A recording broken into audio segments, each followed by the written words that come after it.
March 12, 2020, the country went on a limbo. People were running to get supplies. A lot were trying to get out of the metro.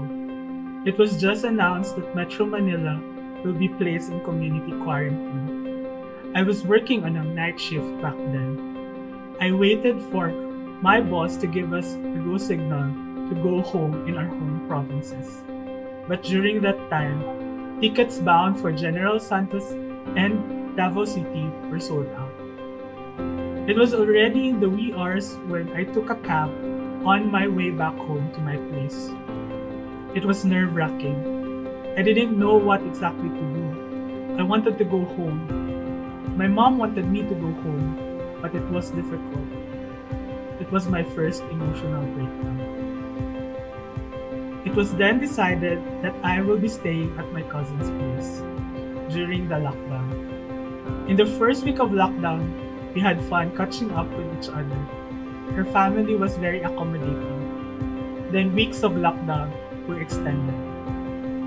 April, when I started to feel signs of anxiety. I have been a very anxious person since then, but this time it was different. I started to experience more intense panic attacks, insomnia, and problems with my digestion.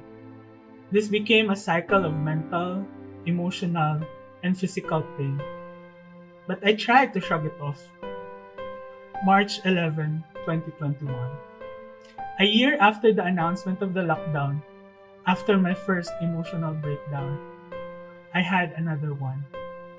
I was just crying hard in the kitchen. My mom told me to take off from work. I was already having problems with my mental health. It was intense.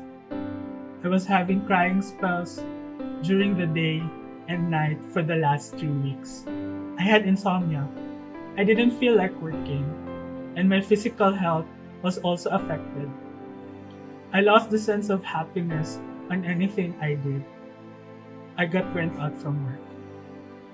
The night was the most painful. I can feel that my self-worth is dwindling. I feel sadness and worry consuming me, and it felt so dark.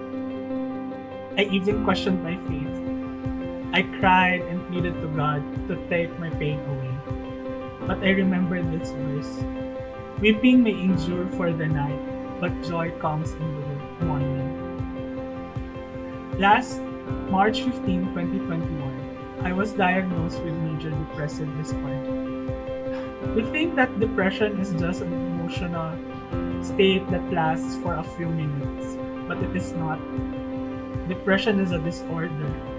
It affects us both mentally and emotionally. This is a result of imbalances in the chemicals in our brain that controls our moods and other emotions. Understanding my mental health helped me in the first step to recovery. I started to take antidepressants and tranquilizers to aid my mood and sleep problems. Above all these experiences, I always hold on to this verse.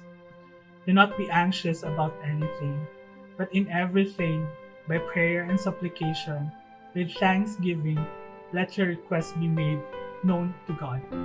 And the peace of God, which surpasses all understanding, will guard your hearts and your minds in Christ Jesus. This verse helped my anxious mind. I felt God comfort every time I uttered this verse. He lets me feel that I am loved, and He is able to take care of everything that I am experiencing. My shift and CCAC family also helped me to overcome this struggle by praying and always checking on me. My family was even more supportive when I decided to resign from my job. God is still good in this trying time. Last August 2021, I was able to start working for a new job. He supplied my medication and provided rest during the time that I was jobless. He showed me of His comfort, grace, and being a good father to me.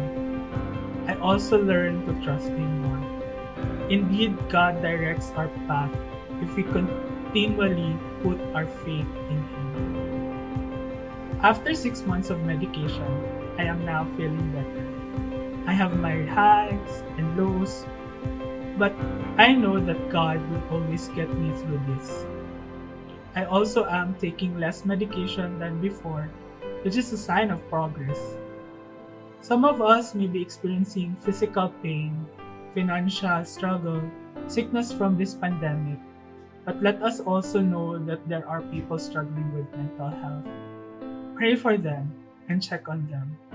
Let us be with them through the night and enjoy the morning.